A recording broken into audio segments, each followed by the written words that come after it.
You never know when things are going to work, but you certainly hope that they're working now. We'll see how it goes. Hopefully we don't have any issues like we've had. I feel like the last couple of weeks, we've had issues with connectivity and the signal and the stream, and hopefully YouTube gets our signal nice and consistent for the next hour or plus, however long it takes to talk about everything we need to talk about in Pitt sports. But, there are certain things you can't plan for. Can't plan for a major snowstorm that dumps a ton of, bad weather on Boston and delays your arrival there for a game, pushes your game back 24 hours. Can't plan for your head coach, going in COVID protocols 15 minutes before you're supposed to leave to go to Boston. Some of these things you can't plan for. Some of the things you can. You can plan for a lot of things. You can prepare as much as you want, prepare as much as you can, but sometimes there's things you just can't prepare for. And certainly here on the Panther-Lair Show, we run into issues every now and then where we, the stream sort of dies. And so hopefully the audio is coming through. Hopefully the stream is working. Hopefully everybody can hear us. Hopefully everybody can see us. I think I have found that sometimes when the stream signal buffers, you're still able to get audio. Hopefully that's the case. And I'll just keep talking even if our video runs into some issues. Hopefully none of that happens, though. And hopefully we're able to have a nice, clean Panther-Lair show tonight. I'm Chris Peak from Panther-Lair.com. I think you know that already. I assume that's why you're tuning in. Of course, we got the big logo right there, Panther-Lair.com, Panther-Lair.com, Pittsburgh.rivals.com. It's the most comprehensive source of Pitt sports news on the internet, football, basketball, recruiting. You can find it all at Panther-Lair.com, and of course message boards where you can interact with hundreds and thousands of other Pitt fans. We do this show every Wednesday night is usually the plan at 8:30. But then this week, Pitt's at Wake Forest on Wednesday night for a 7 o'clock game. So, didn't want to compete with the game. We weren't going to start a show at 8:30 when the game still has another half hour or so to play. I guess we could have done it as a post-game show. And kind of looking ahead, I think there are a few more Wednesday night games. So maybe we will do that. Maybe, and if it goes well, maybe we'll even do it on a Tuesday night. You know what I mean? And we'll talk after the game. We'll see. On the road games. Home games, we tend to go to those and work for a little bit after the game at the Peterson Event Center. But maybe some of these midweek road games that are coming up here over the next couple weeks, maybe we'll do like a post-game show. We won't start it until 9:30, somewhere like that, and react to the game. Sort of immediate reaction. I know we had a lot of fun on the post-game shows during the football season, and I think it would be interesting to do. Maybe we could do a few hoops ones. We'll see. We'll see how the schedule kind of plays out. But game this week, Wednesday night at Wake Forest.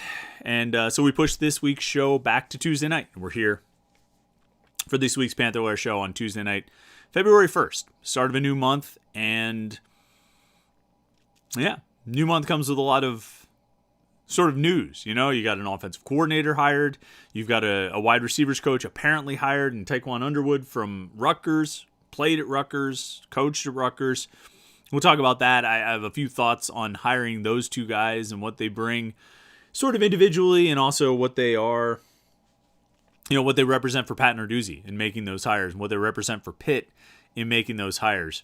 But I think that the thing I want to talk about first, and I'll get your thoughts on it, kind of right off the bat, is the 2022 football schedule. And I know it's a little bit weird to talk about the schedule, which is 8 months away, when, the basketball team is playing 24 hours from now. Less, 27, 25, 20, get the math down, 23 hours from now. 23 and a half hours from now, they're going to be tipping off a basketball game. They're in the middle of their season. They're at a crucial point in their season. This month of February is going to be huge for Pitt basketball this season, for Jeff Capel overall, for the direction of the program. This is a significant month. And we're going to sit here and start off by talking about the football schedule, which is 8 months away. But the reality is that just got announced. You know what I mean? The schedule was just announced 24 hours ago or 25 hours ago, as the case may be. And so it's sort of fresh. I was just writing some stuff about it today for the 321 column on Friday.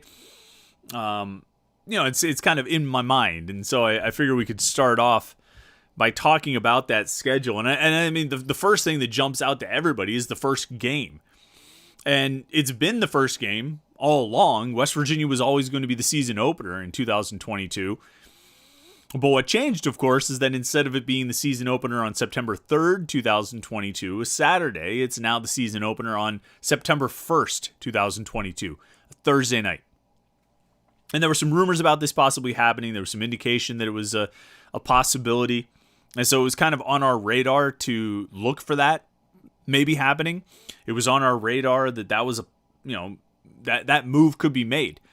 And I knew when I heard some rumors, you know what I mean? When there were rumors floating around, I knew that that if it came to pass, the reaction wasn't all going to be positive.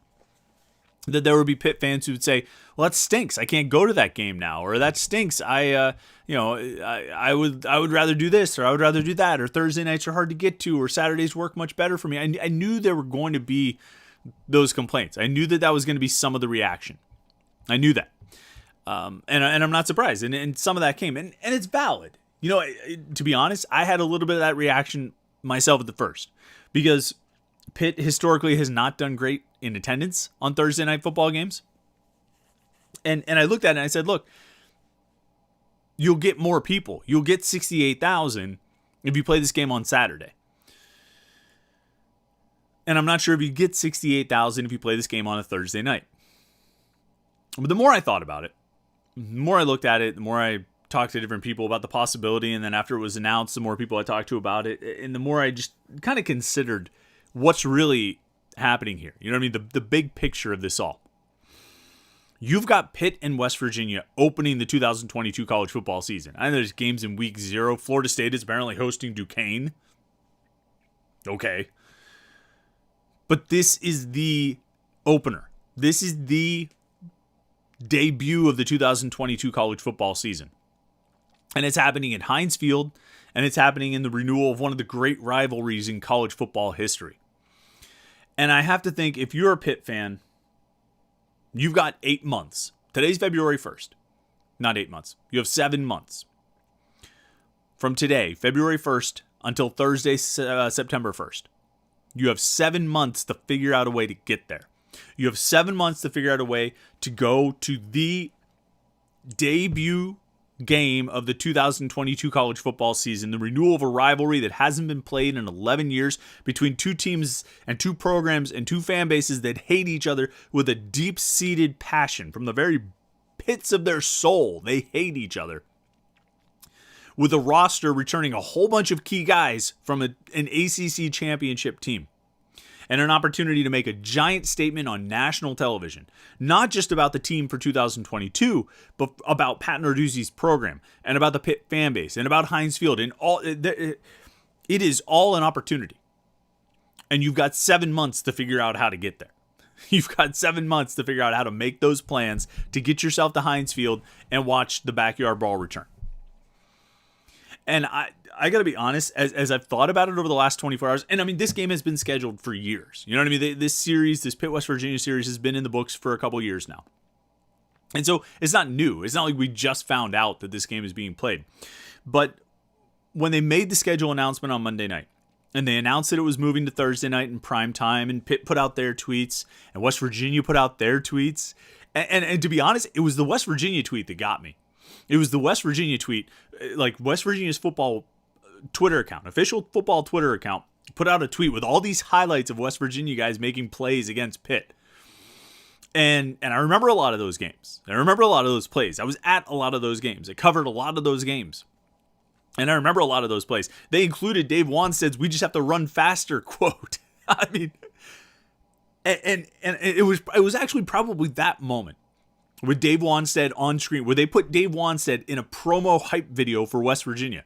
And anybody who knows anything about the rivalry, anybody who has any history with these two programs, anybody who has experienced anything with the backyard brawl knew exactly why they put that clip in there. Because it was Dave Wanstead conceding that his team was not good enough to play with that West Virginia team in 2005. And he was right. And West Virginia just destroyed them, and they proceeded to do it 2 years in a row. And should have done it 3 years in a row, but we kind of know what happened there. Somehow that game in 2007 didn't make West Virginia's highlight reel. But I digress. I think when I saw that West Virginia's official football account put a clip of a Dave Wanstead interview in their hype video for this game, I think that's when it hit me that, you know what? This rivalry, and we've known how big it is. I mean, like, everybody knows it's a giant rivalry. It's one of the great rivalries in college football history. This might be the rivalry.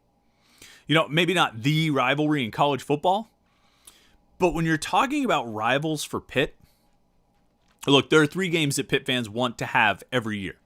All right, you know, Pitt fans would love a schedule that every year has Penn State, West Virginia, and Notre Dame.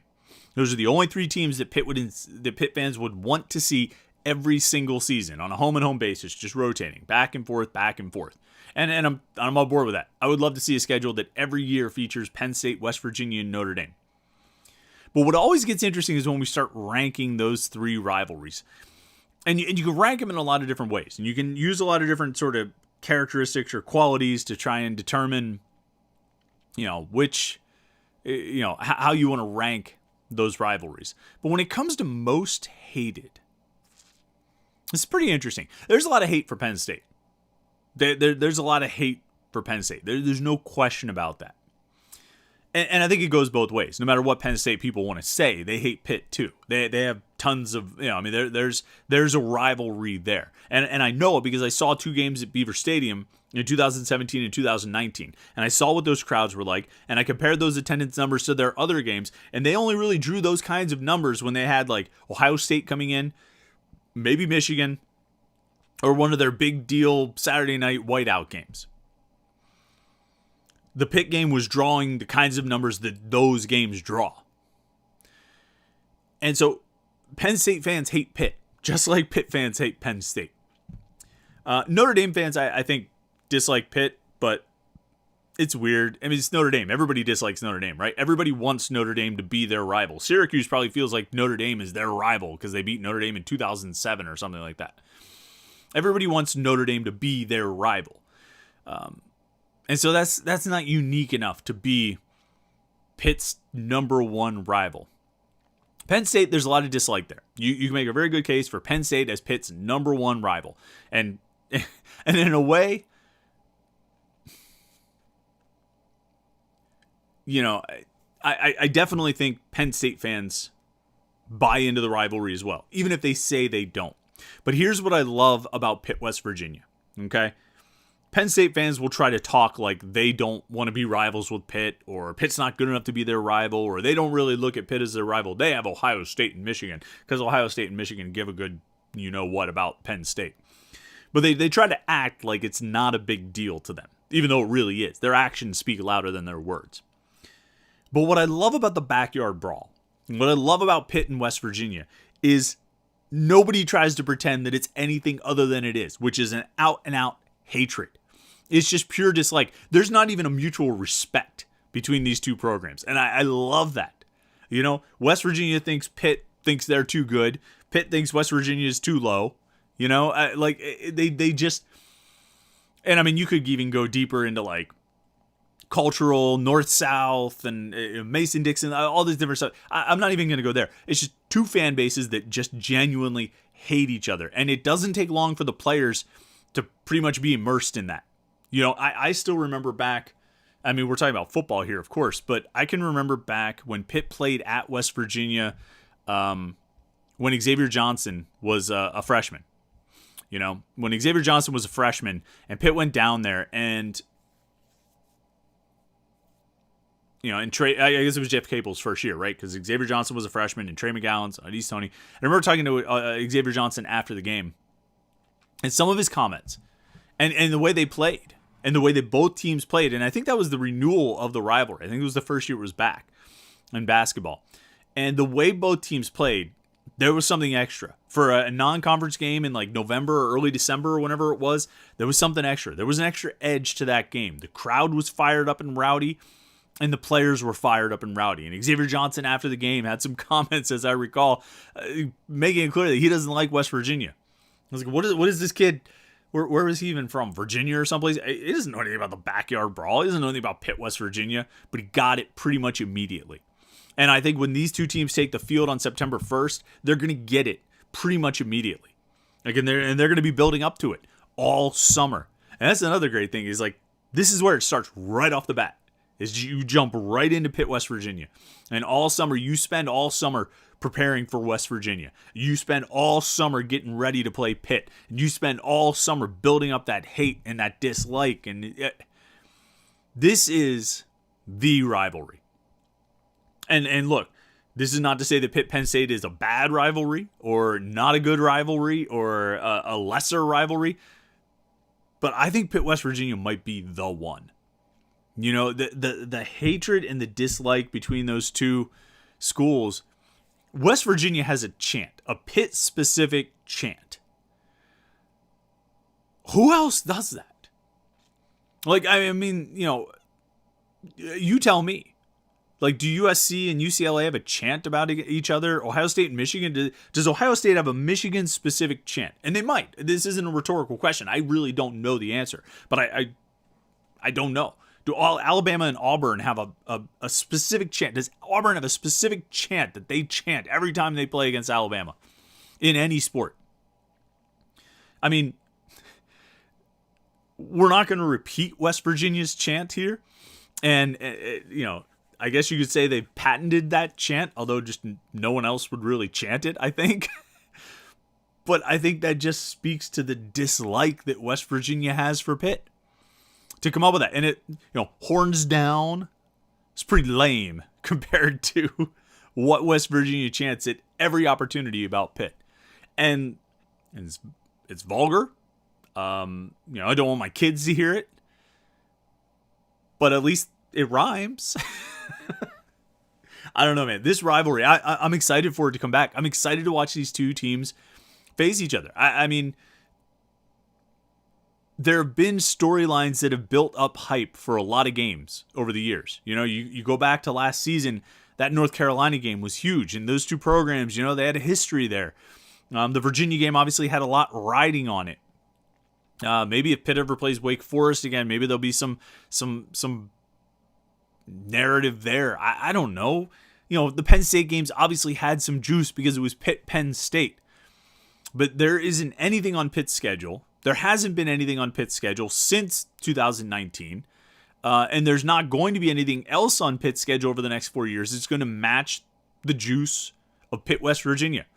And it's a non-conference game, and it's not going to impact either team's ultimate goals. You know, both of these teams are trying to win their conferences. And this game won't impact that at all. But boy, howdy, is it a big one. And it sets the tone for the season. The whole offseason is going to lead up to it. And then the eyes of the nation will be watching the return of the backyard brawl. And so, like I say, this game's been on the books for a few years, but I just think, you know, seeing it sort of put on the schedule, put on a date, and elevated to this spot on the National College Football calendar, with this exposure and this focus on it, I'm pumped up. I'm excited for this game. I'm really looking forward to it. I don't know what West Virginia is going to be. I don't know who their quarterback's going to be. They brought in a 4-star prospect apparently, you know, and they have an older guy coming back who can run a little bit. They have a young player coming back at quarterback. I don't know what they're going to do. You know, I don't know what their team is going to be like. There are different teams on this schedule that I think we know who they're going to be. And there are teams that we have some real question marks about. You know, I don't know what North Carolina is going to be. I don't know what Virginia Tech is going to be, largely because of questions at quarterback. And then there are teams like Miami, Virginia, Louisville, Tennessee, where you know who the quarterback's going to be, and you know the quarterback's going to be pretty good. And that's something we'll talk about in a little bit as we break down this schedule. West Virginia is in that category of I don't know.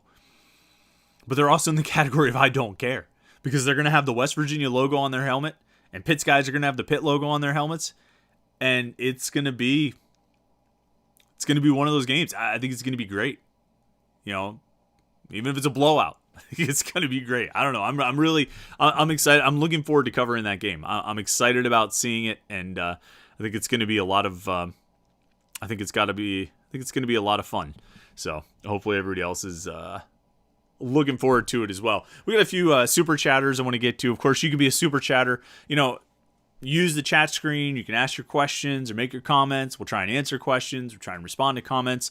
You can do that But if you want to make sure your questions get answered, you want to make sure your comments get responded to, use the super chatter. You can donate a couple bucks to the podcast. We definitely appreciate this. This is just, we do this for fun on a Wednesday night or a Tuesday night, as it may be. We did the post-game shows and stuff.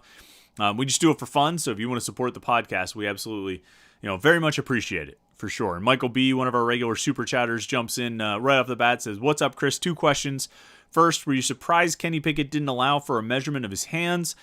And I am tired of Jeff Capel and his lame excuses. The fact remains he is a poor coach. Another collapse coming? Thanks."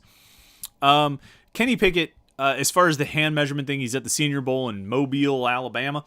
And I'm going to read a tweet from Tom Pelissero from, I guess it was yesterday. This was Monday. He's a reporter for the NFL Network. He says, Pitt quarterback Kenny Pickett didn't have his hands measured in Mobile, but he has a good reason. He's double jointed, so his thumb naturally points in odd direction, and he's doing extra exercises to get an accurate measurement at the combine in March. So there you have it. I mean, all right, that makes sense, I guess. I understand when it comes to things like hand size. There's a mountain of data, right? And we have all this information that says guys with hands that measure this length or hands that measure that length are more likely to have success, or they're more likely to fail. We've seen it all, right? We've all seen these sort of stats and odds and things like that. And so I understand the emphasis on it, but I have to think for 95% of NFL coaches and executives and GMs out there, it's not going to be a deal breaker. It's one factor to consider. It's one thing to look at, and one data point among many to factor in when you're trying to make a decision on drafting a guy. But I can't imagine it's going to be a deal breaker. I think you've got tape. I think you put the guy up on the board with in the film room, and you get a sense of how he thinks about the game and how he processes the game. You watch what he did in college and how he played. You have so much data to evaluate and analyze and consult as you're looking to make your draft pick, that I can't imagine the hand size, like I say, is a deal breaker. It's a factor. It's one data point among many, and I can't think that it's a primary data point. It's just one that gets considered. So as far as, am I surprised that he didn't have his hands measured? No, if his plan is to have them measured later, where? At the combine? Is that what the tweet said? The combine in March, he'll get it measured there. Okay, fine. Maybe he can make his hands bigger by then. I don't know. And then his other question from Michael B says, I am tired of Jeff Capel and his lame excuses. The fact remains he is a poor coach. Another collapse coming. Well, the problem with the collapse, Michael B, and I've said this to people a few times, is like, collapse from what? They haven't won back-to-back games since early December. You know what I mean? They haven't won back-to-back games since they started ACC play. They lost to Notre Dame. They lost at Louisville. They beat Boston College at home. They lost at Syracuse. They beat Louisville. They lost to Virginia. They lost at Clemson. They beat Syracuse. They lost at Boston College. I mean, I don't know if I feel like you have to be at a certain level to collapse. You know what I mean? Like, we could be topical about it. The Fern Hollow Bridge, or the Frick Park Bridge, if it already went along the bottom of that ravine, you wouldn't say it really is a collapse if it starts to break apart, right? You have to be at a certain height to have a collapse. And I don't think this team this year is at any kind of height to collapse. You know what I mean? If they lose 2 or 3 in a row, well, they've already done that this season. I don't think collapse is something that could happen in February. I think they either continue to be mediocre, or they find a way to string together a couple wins. I think those are your two possibilities. And as far as lame excuses, the thing about they practiced too hard on Friday because they didn't expect to have a game on the weekend, and maybe their legs were a little dead. I thought that was weird. Jeff Capel brought that up in the midst of answering something else. I think he was asked a question about Ethiel Horton, and he kind of in the middle of that mentioned something about all this extra work they did on Friday. Look, I mean, the reality is the game was moved. All right. Pitt traveled the day of the game, which you don't do. Nobody does that. They arrived 2 hours before the game. You don't do that. Nobody does that. That takes you out of your routine. Their head coach was kicked off the trip 15 minutes before they left for the airport. There was a lot of adversity in that game at Boston College on Sunday. There were a lot of extenuating circumstances around that game. That's true. Okay, you can't deny that. That's a fact. It's provable. Excuse me. It doesn't mean that you can't come out with a good effort and a good energy and a good focus and a good intensity. And they didn't have any of those things. And that was, after the first few minutes. And that was the problem. Their defense was poor, and it carried over to poor offense. And that's the problem. And this is what, this isn't really changing my tune from what I said after the Syracuse game last week. The game was last Tuesday, right? And we talked on Wednesday night, and then I had the Panthers Insider Show on Saturday morning, and I talked a lot about this basketball team, and I praised them a lot and said they have a lot of potential to win some games here. But what I said every step of the way, every time I talked about the success they could have, what I said was, but they can't let up at all. They've got to bring that kind of intensity and that kind of focus. The way they played defense against Syracuse, they need to do that every night. Every night. Their offense isn't going to magically become, great, but they have to keep it up on their defensive end. And, they give up, Boston College shot like 50% or something. It scored 69 points. You can't let a team do that. You can't give up that kind of offensive performance. You've got to bring the defensive intensity every night. And even if you are playing on, your travel day, even if you only arrived in town 2 hours earlier, even if your head coach isn't there, a change of schedule, all these different things, you still need to have intensity on defense. You have to. And that's what I said last Wednesday. It's what I said on Saturday. It's what I'm saying here again. Okay, because if you don't, you're going to get what we had here this week, which is the way that nobody wants it. But they get it. So if they don't play with that kind of intensity and energy and focus on defense, they're not going to win many games. You know what I mean? Whether they have 10 games left, they're not going to win many of them, even if there are winnable games. And Sunday was a winnable game. The game at Boston College was a winnable game, and they blew it. They blew it because they didn't bring the necessary energy on defense. For whatever reason, they didn't have it.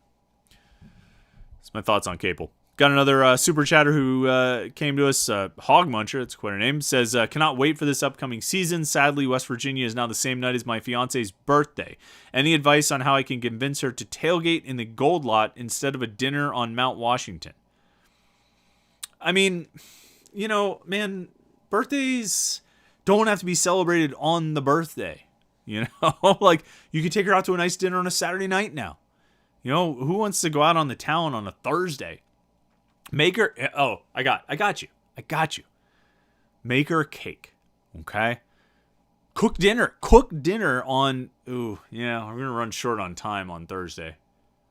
Make her some kind of good dessert. Get her some flowers, get her a nice present, make her a good dessert, get out of there for the game and tell her you're taking her out for a fancy dinner on Saturday night. And it's only your fiance, too. What's the worst that's going to happen? All right.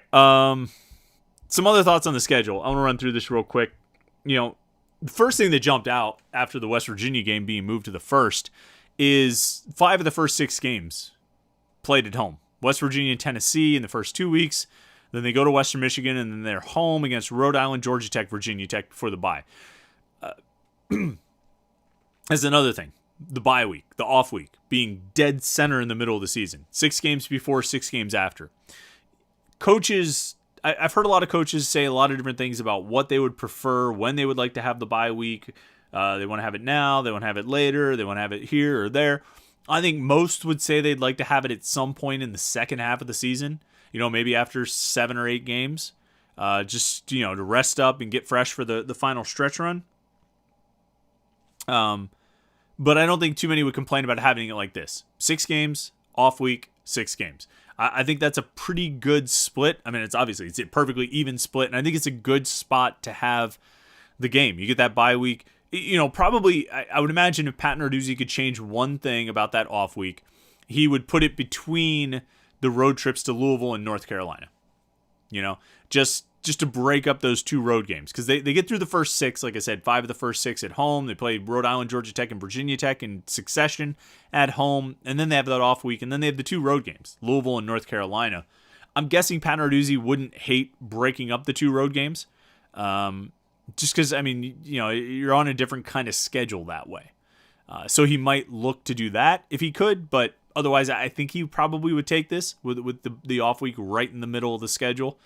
Of course, the flip side of playing 5 of your first 6 games at home is you only 2 of your final 6 are at home. So you're going to be on the road a lot in those final 6 games. The other thing that stands out is that West Virginia game is the only Thursday night game. Every other game's on a Saturday, which is a nice change of pace. I mean, we've seen Pitt play.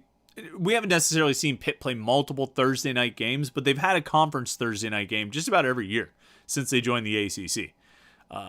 Skipping that this year, getting all Saturdays. You open the season, you get with this Thursday night game against West Virginia, and then you have 9 days off until you host Tennessee, and it's all Saturdays from there on out. The biggest downside of Thursday night games is when you go Saturday, Thursday with no off week in between. And then you have this short week of preparation, which was the case for the North Carolina game this past season. They had a quick turnaround and had to play North Carolina on like 3 days rest or 2 days off or something like that, or 2 days of practice. Well, here, your Thursday night game, you've got a whole off season to prepare for. And then after that, you go all Saturdays. You get that routine. You don't have any short weeks. You don't have to, scramble around for this or scramble around for that. You are, playing about as normal of a schedule as you're going to get. And so, as I look down, and I'll tell you the third thing is that 3? So 3 things I really like about this schedule. Off week right in the dead center middle. No Thursday night games after week 1. And then number 3 is having the Rhode Island game on the 24th. And I think this was known. I think this schedule was already set. The non-conference was set. But again, when the full schedule was announced on Monday, and you really sat back and looked at the whole thing, it jumped out to me again. They did this last year where they had New Hampshire in the final week of September. They played their 4 non-conference games. So they did UMass, Tennessee, Western Michigan, and then New Hampshire. And then the final 8 games were all conference games. And they've done that again this year with West Virginia, Tennessee, go to Western Michigan, and then on the 24th, they host Rhode Island for the final game in September. And the final non-conference game. And I like that because I like that FCS game as kind of a break. You know what I mean? The final non-conference game is an FCS game. Rather than building up to it, you know what I mean? Rather than opening Rhode Island, Western Michigan, Tennessee, West Virginia, where you would then you would go Tennessee, West Virginia, Georgia Tech. You're jumping right into ACC play, fresh on the heels of playing these 2 Power 5 opponents. I like that you get the 2 Power 5s, you get a group of 5 on the road against a team that beat you last year, and then you get your FCS opponent. And it's almost like, and no disrespect to New Hampshire, no disrespect to Rhode Island, but it's almost like a bit of a breather. You can rest guys if you need to. You can focus in on some things and take it easy on guys and make sure everybody gets healthy and hone a couple things before you dive headlong into the ACC schedule.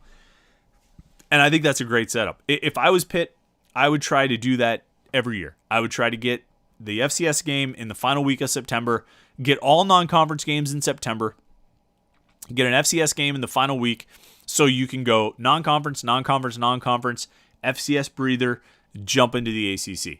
I think that's a really good setup for a schedule. I think it worked well for Pitt last year. After the Western Michigan game, they came back and beat the hell out of New Hampshire, and they were ready to go. You know what I mean? That was a good springboard for Pitt into the ACC schedule. And they open it again the same way as they did last year with Georgia Tech and Virginia Tech. Did they have an off week between those 2? I forget. But, same opponents here. And then they have the off week here this season. But I think that's a good setup for this schedule. And then I'll tell you, if Pitt's going to repeat as Coastal champions, potentially have a chance to repeat as ACC champions, they're going to earn it. They're going to earn it in November. Really, the last couple of weeks of October. Everything after the off week.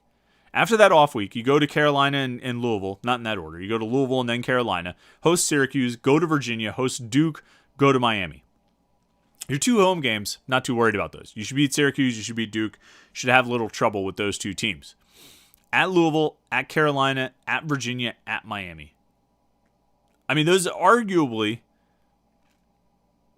No, not arguably. I mean, that's the top half of your ACC schedule this year in terms of strength of schedule. You know what I mean? Challenging opponents. That's the top half of the ACC schedule. And those are, I would say Miami, Virginia, Louisville at a minimum, plus Tennessee are the toughest teams you're going to face this year.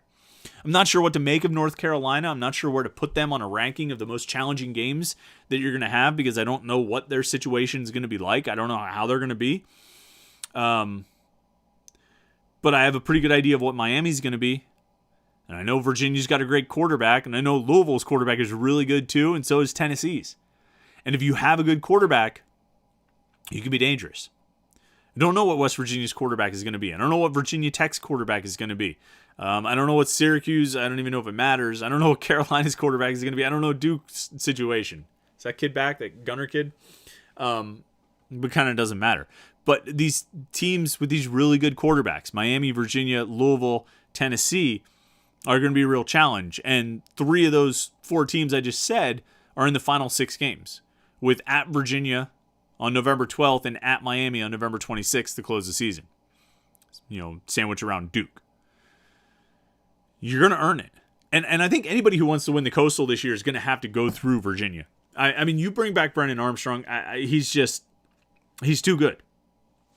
He is not, I shouldn't say too good. I mean, he is, one of the best, maybe the best quarterback in the ACC, the best returning quarterback. I think it's either him or Tyler Van Dyke. Malik Cunningham's got a case to be made as well, and fortunately for Pitt, he's on the schedule too. But I mean, Brennan Armstrong's as good as anybody, maybe better than anybody. And, we saw him give Pitt everything he had last year, and he lost in a quarterback duel. He's going to be even better this year. Is Pitt up to the task of going toe-to-toe with him again? And it's going to be on Keaton Slovis to show what he can do. You'd like to think by that point in the schedule, by the time they get to the, third to last game of the season, he's going to be ready to, Slovis will be playing at a high level, but they're going to need him to. And that game's on the road. And it's going to be a huge game. I mean, that potentially, that game at Virginia potentially could have elimination implications for one or both of those teams. When you get to that point in the schedule, you've only got 2 more games left to play after that. If one of those teams has a loss, they cannot afford to lose. And if the other team, if one team has a loss and the other team's undefeated, the team that is undefeated can't afford to lose because they will have one loss and lose a tiebreaker to the team that won. And so, the game at Miami at the end of the season, I think the ACC is counting on that to be a Coastal Division, championship game de facto. But I think Pitt at Virginia is going to be just as big, if not bigger. We'll reserve judgment there. At some point, you would think Jeff Collins is going to put it together at Georgia Tech. I keep assuming that's going to happen. It hasn't happened yet. Carolina, I mean, they've obviously had all these great recruiting classes. We'll see how they live in the post-Sam Howell era. Not really concerned about Duke or Syracuse too much. And then, Louisville, Virginia, Miami. I mean, those are the big ones, and then you're in your non-conference. Obviously, you have the backyard brawl, and you have Tennessee. So it's a good schedule. It's a schedule that has its challenges. It's a schedule that I think has a lot of favorable bits to it. Like I said, I think there's some things that I really like about this schedule and the way it sets up for Pitt. Maybe not necessarily that it sets up great for success, but I think it sets up to give them a chance to string wins together and get breaks when they need them at opportune times.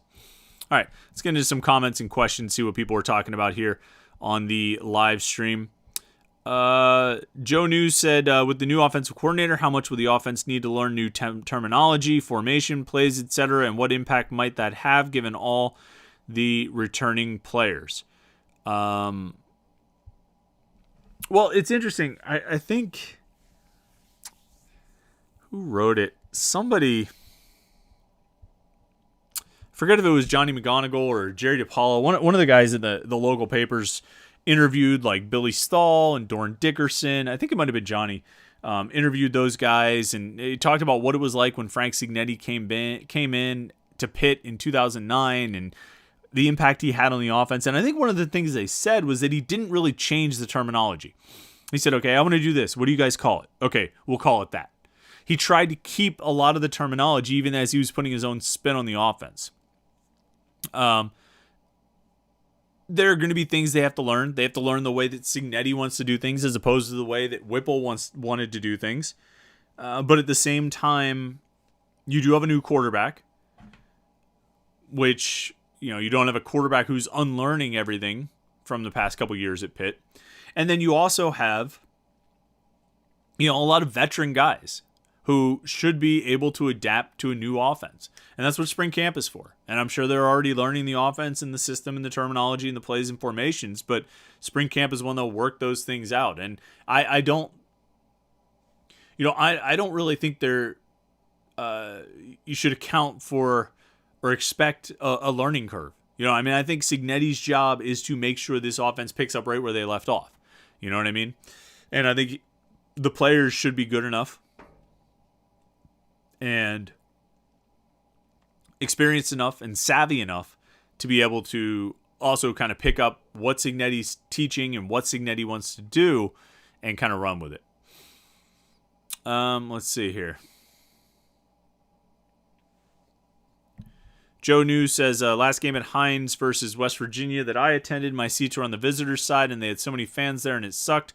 Maybe the Thursday night game will keep their numbers down. I don't know. I don't know if it will or not. I know, Pitt's requiring a donation with every season ticket purchase, so I think they're looking at trying to make sure this game only goes to season ticket holders and minimize the number of single-game tickets that are sold and maybe try and funnel those through season ticket holders more than the general public.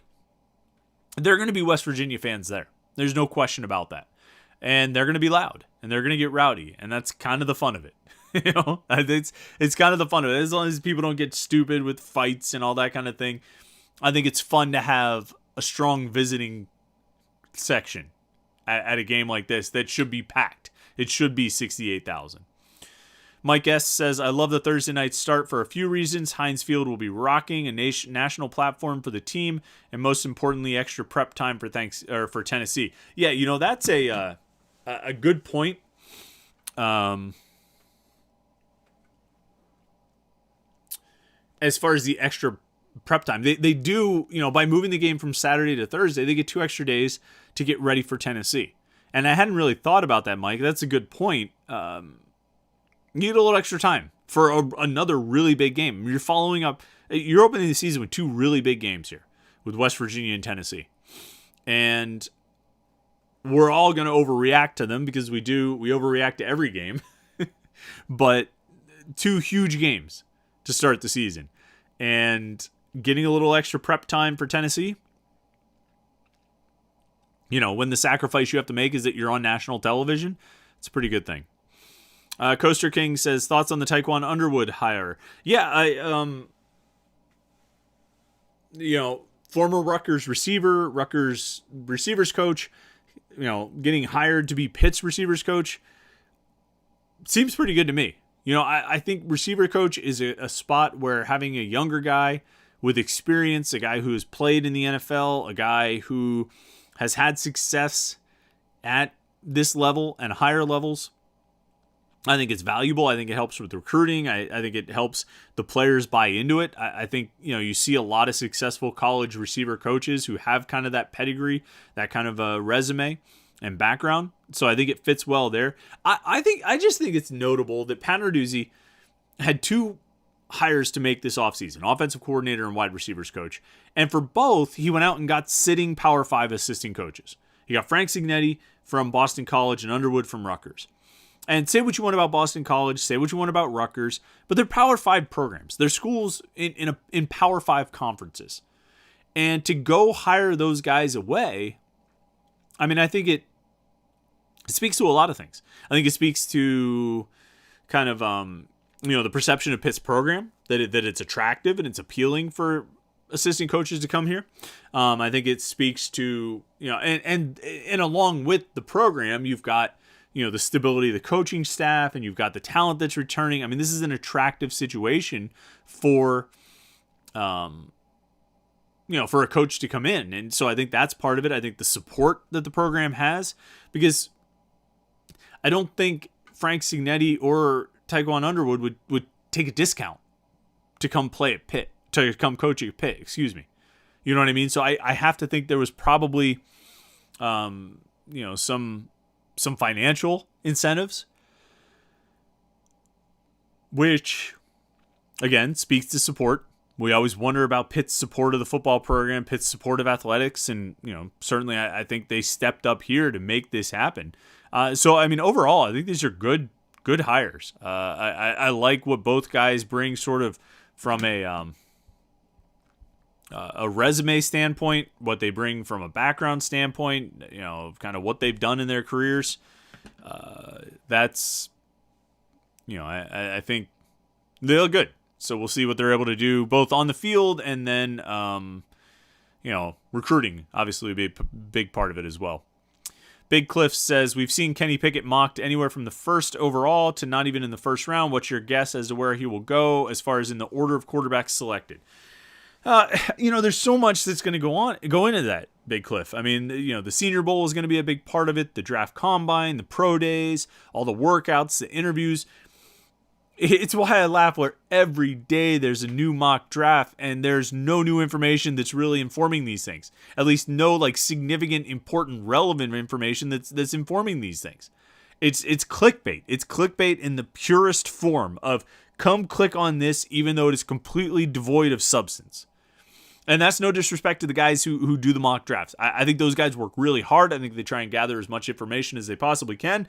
But what we mock draft right now is only based on the information we have right now. And a lot of information is going to be gathered over the course of the next 2 months, 3 months, 4 months.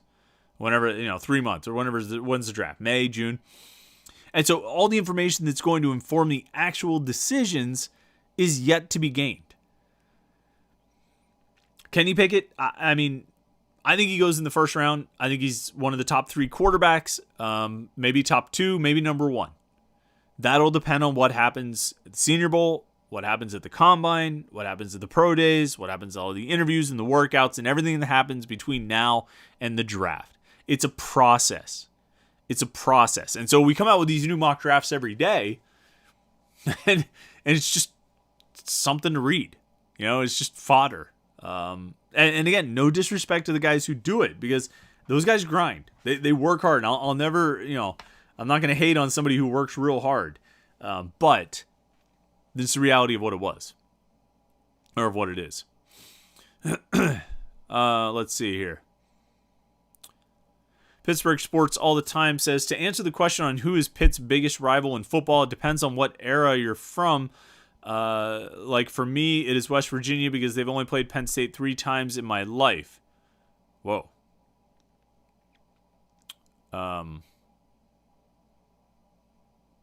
Oh, there he goes. I was going to say, wait, so you were only born in 2017? But he clarifies 4 times he would like to forget the blowout at Heinz Field, the 2018 game. I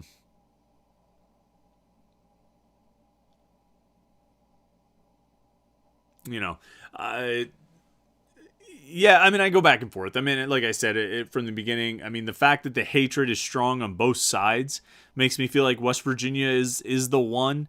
And there's just something different. There's something different. It's a different kind of hatred between Pitt and West Virginia than the hatred that exists between Pitt and Penn State. It's a different kind of dislike there. And it's really fun and it's really intense.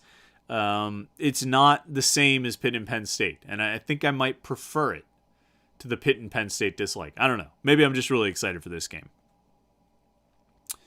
Let's see here. Scrolling down. Talkus Pitt says, you forget we already beat Malik Cunningham before. Yeah, in 2020? Is that when Pitt played Louisville, 2020? Well, it's now 2022. And I think he was much better in 2021 than he was in 2020. And I imagine there's a decent chance he'll be even better in 2022. I think Malik Cunningham was like there were so many great quarterbacks in the ACC last season. Kenny Pickett, Brennan Armstrong, Sam Howell, Tyler Van Dyke. There were so many great quarterbacks that Malik Cunningham kind of slid under the radar a little bit, even though he probably belonged in that conversation. You know what I mean? He probably belonged in that same conversation as Pickett and Armstrong and Van Dyke and Howell.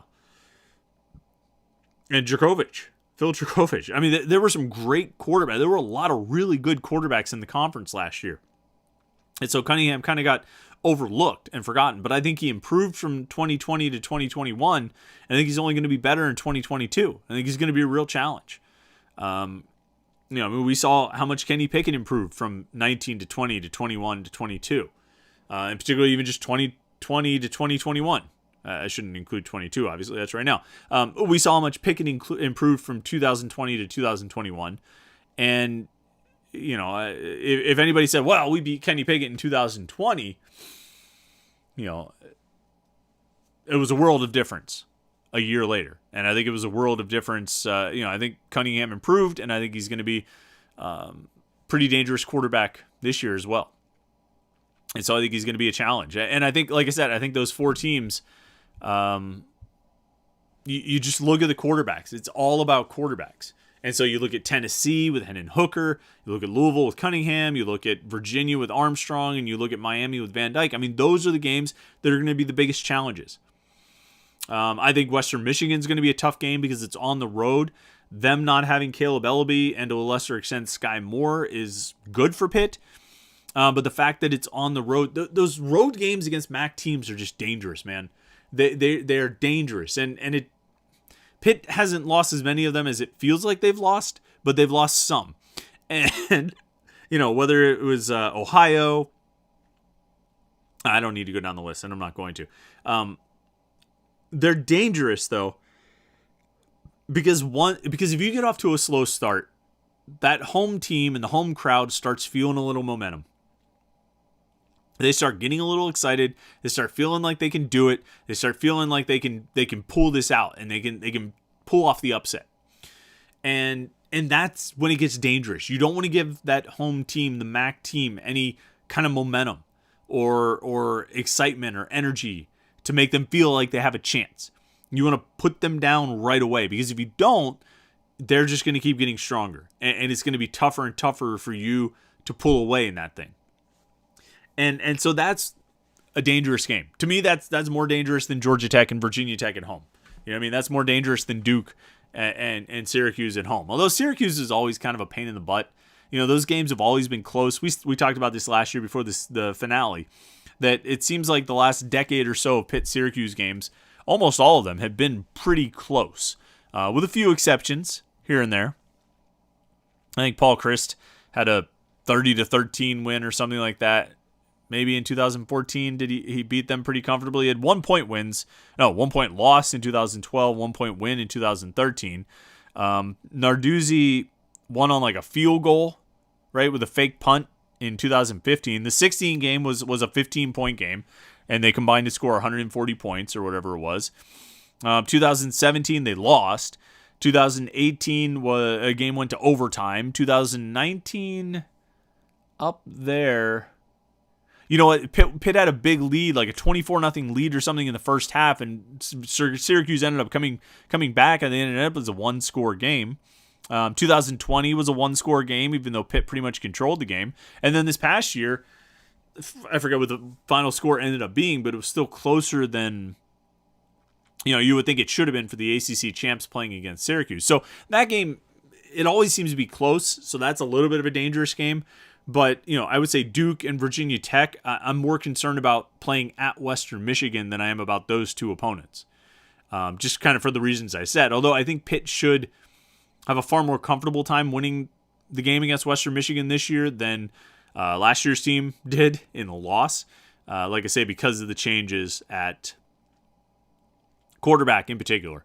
and to a lesser extent, wide receiver. So that's going to be a tough one, I think. Forgot how I got started talking about Western Michigan, but those games can be tough. You got to watch out. Let's see here. Pittsburgh Sports All the Time says, would you be surprised if the basketball team beats Wake Forest tomorrow? No, I wouldn't be surprised. I don't think there's anything this team is going to do the rest of the way that'll surprise me over the next 10 games or so. I should have come to that conclusion a long time ago. I still get surprised sometimes. Their win over Syracuse last week, their win over Syracuse last week was a surprise, just as much as their loss to Boston College was a surprise. So this team is not. I have to stop being surprised by what Pitt basketball does this season. Win or lose, it shouldn't be a surprise anymore because they're just all over the place. They're all over the place. Listen, I haven't even told you about home field. I've got my warm up the Victory Lights shirt on. It is sweet. It's got the retro helmet. And it's a great color. It's a great logo. It's super soft. It fits really well. It's the best. It's one of the best T-shirts I own, along with my other home field shirts and sweatshirts. Homefieldapparel.com. You go to the site right now. If you go to homefieldapparel.com after the live stream, of course. If you go to homefieldapparel.com and you check out their Pitt collection, you're going to see something you like. Probably more than one thing, and it's probably going to keep your credit card handy. That's what I'm saying to you, because you're going to want some of these shirts and some of these sweatshirts because they're just sweet logos. They're sweet designs. Homefieldapparel.com. And if you go there and it's your first time shopping there, you use the promo code LAIR, L-A-I-R, LAIR, like Panther-Lair, right? LAIR. Use that promo code. You'll get 15% off your first order. So you get some of the best T-shirts and sweatshirts you're ever going to own, and you get them at 15% off for the first time you shop there. Homefieldapparel.com. You got to go check it out. I talk about them every week, and it's for good reason, because they're awesome. Homefieldapparel.com. Make sure you go check that out. Pittsburgh Sports All the Time follows up. What about a win against Duke? Would that surprise you? Yes, that would be a surprise. Yes, I would be surprised by that. There aren't many outcomes that this team could have that would surprise me the rest of the way. Beating Duke would be the one surprise. I would be surprised if they pulled that off. Otherwise, out of the other 10 games, I think it is, there aren't many surprises left, I don't think. All right, make sure you stay tuned to Panther-Lair.com, Panther-Lair.com, Pittsburgh.rivals.com for the most comprehensive source of Pitt sports news on the internet. You can get it all there: football, basketball, recruiting, and of course, message boards where you can interact with hundreds and thousands of your other closest Pitt fan friends.